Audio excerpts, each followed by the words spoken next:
Friends, మారుతున్న సమాజంలో ప్రతి ఒక్కరము ఇంగ్లీష్ భాషలో మాట్లాడాలి అని ఆశపడతా ఉంటాం. ఇంగ్లీష్లో మాట్లాడాలని ఎంతగానో ప్రయత్నం చేస్తూ ఉంటాం. కానీ మాట్లాడడానికి భయమో, లేకుంటే మాట్లాడడానికి నాకు రాదనేటువంటి ఫీలింగో, దానివల్ల మనము ఓపెన్గా మాట్లాడలేకపోతూ ఉంటాం. సో ఆ ఆ విధమైనటువంటి భయాన్ని, ఆ విధమైనటువంటి బిడియాన్ని తీసేయడానికి నేను మీ ముందుకు వచ్చాను. ఈ ఇంగ్లీష్ భాషను సులువుగా నేర్చుకోవడానికి తెలుగులోనే అనువదిస్తూ మీకు ఇంగ్లీష్ భాషను ఎలా మాట్లాడొచ్చో దాని గురించి వివరంగా నేను నా వీడియోస్లో ఎక్స్ప్లెయిన్ చేస్తున్నాను. మీరు దయచేసి ఈ వీడియోలు కంటిన్యూస్గా వాచ్ చేయండి, చూస్తూ ఉండండి. ఎందుకంటే ఆ, భాషా భాగాల నుంచి మొదలు పెడితే లాస్ట్ మనము ఎలా ఈ లాంగ్వేజ్ని ఇంకొకరితో మాట్లాడొచ్చు అనేంత వరకు నేను ఒక ఈజీ ప్రాసెస్లో మీకు టీచ్ చేస్తూ ఉంటా. అయితే తెలుగులో టీచ్ చేస్తూ దాన్ని ఇంగ్లీష్లోకి ఎలా అనువదించుకోవాలో నేను చెప్తా వెళ్తా. కాబట్టి ఫ్రెండ్స్, మిస్ కాకుండా వీడియోలన్నీ చూస్తూ ఉండండి. ఇప్పుడు మనందరికీ తెలిసిన విషయమే, మనందరం తెలుగు వ్యక్తులం కాబట్టి తెలుగు భాష మాట్లాడాలంటే మనకు కొన్ని రూల్స్, కొన్ని రెగ్యులేషన్స్ ఉంటాయి. అలానే ఇంగ్లీష్ లాంగ్వేజ్ కూడా ఇప్పుడు ఈ మారుతున్న సమాజంలో ఒక విద్యలో కానీ, ఉద్యోగంలో కానీ, వ్యాపారాల్లో కానీ ఈ ఇంగ్లీష్ పాత్ర ఎంతగానో ఉందన్నటువంటిది మనము కొట్టివేయలేం. మనందరికీ తెలుసు ఇంగ్లీష్ యొక్క పాత్ర ఎంత ఉందని. కాబట్టి ఈ ఇంగ్లీషు మన దైనందిన జీవితంలో ఏ పెద్ద పెద్ద డిగ్రీలు లేకున్నా ఇంగ్లీష్ బాగా మాట్లాడగలిగితే ఖచ్చితంగా మన బ్రతుకు మన కాళ్ళ మీద మనం నిలబడి మన బ్రతుకు మనం బ్రతకచ్చు. అందుకు ఇంగ్లీష్ భాష వచ్చిందంటే మనకు కొన్ని ఉద్యోగాలు సపరేట్గా ఇంగ్లీష్ లాంగ్వేజ్ మీదనే కొన్ని ఉద్యోగాలు ఉంటాయి.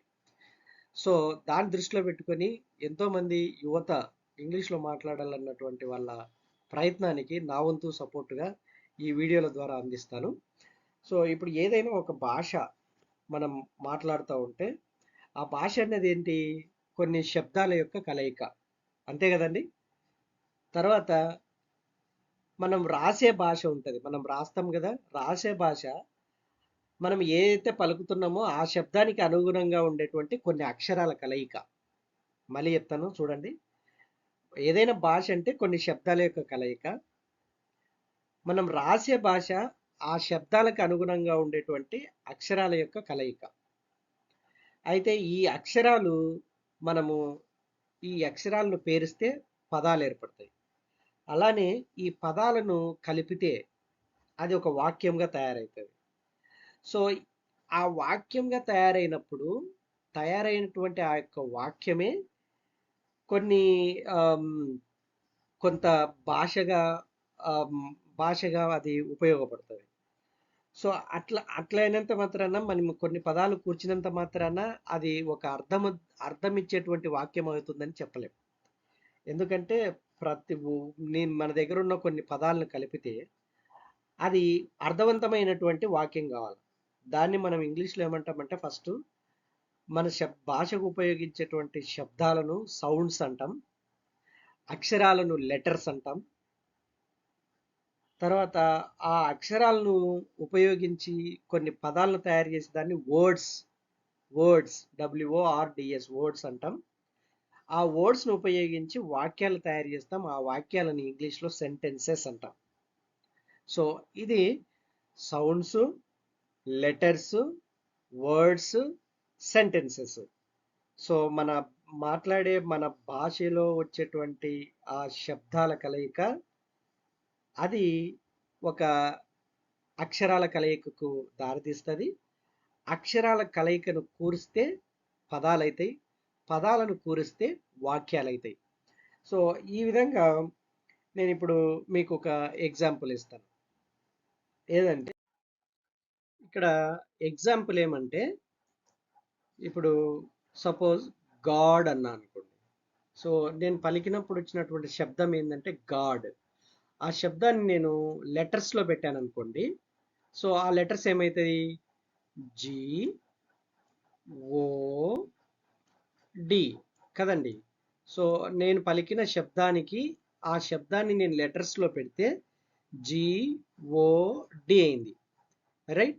సో ఇప్పుడు నేను ఏం చేస్తానయ్యా అంటే ఇదే లెటర్స్ని కలుపుతాను, కూరుస్తాను. ఈ లెటర్స్ని కూరిస్తే ఇప్పుడు ఏమవుతుంది? G O D, god. So ఇక్కడ ఫస్ట్ నేను గాడ్ అనేటువంటి ఒక శబ్దాన్ని పలికాను. సో ఆ శబ్దము లెటర్స్ రూపంలో, అక్షరాల రూపంలో రాస్తే జి ఓ డి అయింది, రైట్. సో ఆ అక్షరాలని నేను ఒక పదముగా కూర్చుంటే జిఓడి, గాడ్ అయింది, అవునా? సో అలానే ఈ పదాలని ఇటువంటి ఒక 2-3 పదాలను లేదా 3-4 పదాలను నేను కూరిస్తే ఏమవుతుంది? ఇది ఒక వాక్యం అవుతుంది. సపోజ్ ఇప్పుడు ఒక ఎగ్జాంపుల్ చూపిస్తాను. సపోజ్ ఏమంట, గాడ్ గాడ్ ఈజ్ పవర్ఫుల్ అన్నాం అనుకోండి. గాడ్ ఈజ్ పవర్ఫుల్ అన్నాం అనుకోండి. God is powerful. So powerful అప్పుడు ఏమవుతుంది? గాడ్ అన్నటువంటిది ఒక పదము, ఈజ్ అన్నటువంటిది ఒక పదము, తర్వాత పవర్ఫుల్ అన్నటువంటిది ఇంకొక పదము, అవునా? సో ఇక్కడ ఏమైతుందంటే రెండు, ఇక్కడ గాడ్ అన్నది ఒక పదము, ఈజ్ అన్నది ఇంకో పదము, పవర్ఫుల్ అన్నది ఇంకొక పదము. సో ఈ మొత్తాన్ని కలిపితే మనం ఏమైంది? ఇది ఒక వాక్యమైంది. దీన్ని ఇంగ్లీష్లో ఏమంటాం? సెంటెన్స్ అంటాం అన్నమాట. సో ఏదైనా ఒక భాష, అది ఇంగ్లీష్ భాష కావచ్చు, తెలుగు భాష కావచ్చు, కన్నడ, మలయాళం, ఏ భాష అన్నా తీసుకోండి. ఫస్ట్ భాష అన్నటువంటిది శబ్దంతో స్టార్ట్ అయితే ఆ శబ్దాన్ని మనము ఆ ఆ శబ్దాన్ని రాస్తే అది అక్షరాల రూపంలోకి వస్తుంది. అక్షరాల రూపంలో వచ్చినది మనము అక్షరాలను కలిపితే అదొక కూర్పు, ఒక పదం అవుతుంది. అటువంటి పదాలని కొన్నిటిని కలిపితే అదొక వాక్యము అవుతుంది. సో ఇది ఎందుకు చెప్తున్నాయా అంటే ఏ భాషకైనా మనకు కావాల్సింది ఏందయ్యా అంటే ఫస్ట్ అక్షరాలు కావాలి, తర్వాత ఆ అక్షరాలను కలిపితే వాక్యం కావాలి, ఆ వాక్యాలను కలిపితే ఒక అక్షరాలను కలిపితే పదం కావాలి, ఆ పదాలను కలిపితే వాక్యం కావాలి. సో దాన్ని ఇంగ్లీష్లో ఏమంటారు అంటే ఫస్ట్ సౌండ్ శబ్దము, తర్వాత లెటర్స్ అక్షరాలు, తర్వాత వర్డ్స్ అంటే పదాలు, తర్వాత సెంటెన్స్ అంటే వాక్యాలు. ఈ 4 ఫస్ట్ మనం ఏమనుకున్నాం? ఏదైనా భాషకు సౌండ్ కావాలి, శబ్దం ద్వారా మనము ఒక భాషను మాట్లాడగలం. So it is a sound. So తర్వాత సౌండ్ నుంచి లెటర్స్, సెకండ్ నేమ్ వస్తాయి లెటర్స్. సో దీని లెటర్స్, ఎల్ఈటిటిఈఆర్ఎస్ లెటర్స్. తర్వాత వర్డ్స్, వర్డ్స్ అంటే పదాలు, వర్డ్స్ అంటే పదాలు. తర్వాత ఫోర్త్ వచ్చేసి సెంటెన్సెస్. సో సెంటెన్సెస్ అంటే వాక్యాలు. ఈ 4 మనకు ఎంతో ఇంపార్టెంట్. అయితే ఇప్పుడు ఈ 4టిని కలుపుకుంటే మనం ఒక భాషను మాట్లాడచ్చు. ఓకే.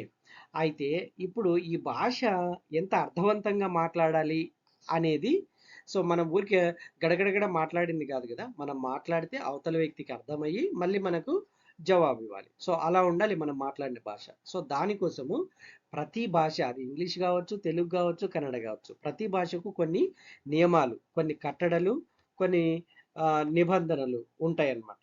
సో ప్రతి భాషకు కొన్ని కట్టుబాట్లు, కొన్ని సాంప్రదాయాలు, కొన్ని నియమాలు, నిబంధనలు ఉంటాయి. సో వాటన్నిటిని ఫాలో అవుతూ మనము ఏదైనా భాషను నేర్చుకోవాలి. సో అందులో భాగంగా ఈ ఇంగ్లీష్ భాషలో కొన్ని భాషా భాగాలు ఉన్నాయి. తెలుగులో మనకు భాషా భాగాలు ఉన్నాయి కదండి, నామవాచకము, సర్వనామము, క్రియ, విశేషణం అని. అలానే ఇంగ్లీష్ భాషలో కూడా పార్ట్స్ ఆఫ్ స్పీచ్ అంటాం. భాషా భాగాలను ఏమంటాం? పార్ట్స్ ఆఫ్ స్పీచ్ అంటాం. సో ఆ పార్ట్స్ ఆఫ్ స్పీచ్ అనేటువంటివి ఇంగ్లీష్ భాషల్లో 8 రకాలుగా ఉంటాయి. అవేంటివో మనం ఒకసారి ఇప్పుడు చూద్దాం. ఇక్కడ మనం గమనిస్తే ఈ ఇవన్నీ పార్ట్స్ ఆఫ్ స్పీచ్. ఇది పార్ట్స్ ఆఫ్ స్పీచ్ను తెలుగులో భాషా భాగాలు అంటాం. సో నేను ఇప్పుడు చెప్పినట్లుగా ఏ భాషకైనా దానికి కొన్ని కట్టుబాట్లు, కొన్ని నియమాలు అవసరం. ఏదైనా ఒక భాషను మాట్లాడాలన్నా, ఒక భాషను రాయాలన్నా. సో అలాగే ఇంగ్లీష్ భాషలో కూడా పార్ట్స్ ఆఫ్ స్పీచ్ ఉంటాయి. సో తెలుగులో మనం భాషా భాగాలు అంటాం. సో ఇవి 8 భాగాలుగా ఉంటాయి. ఒకటి వచ్చేసి నౌను. నౌన్ అంటే తెలుగులో నామవాచకం. రెండవది ప్రొనౌను. ప్రొనౌన్ అంటే తెలుగులో సర్వనామం. మూడవది వర్బ్. వర్బ్ అంటే తెలుగులో క్రియ. తర్వాత అడ్జెక్టివ్. అడ్జెక్టివ్ అంటే విశేషణం. తర్వాత అడ్వర్బ్. అడ్వర్బ్ అంటే క్రియా విశేషణం. తర్వాత ప్రిపోజిషన్. ప్రిపోజిషన్ అంటే విభక్తి. తర్వాత కంజంక్షన్ అంటే తెలుగులో సముచ్చయము. తర్వాత ఇంటర్జెక్షన్, దీని తెలుగులో ఆశ్చర్యార్థకము. సో ఇవి ఇంగ్లీష్ భాషలో ఉన్నటువంటి భాషా భాగాలు. Noun, pronoun, verb, adjective, adverb, preposition, conjunction, interjection.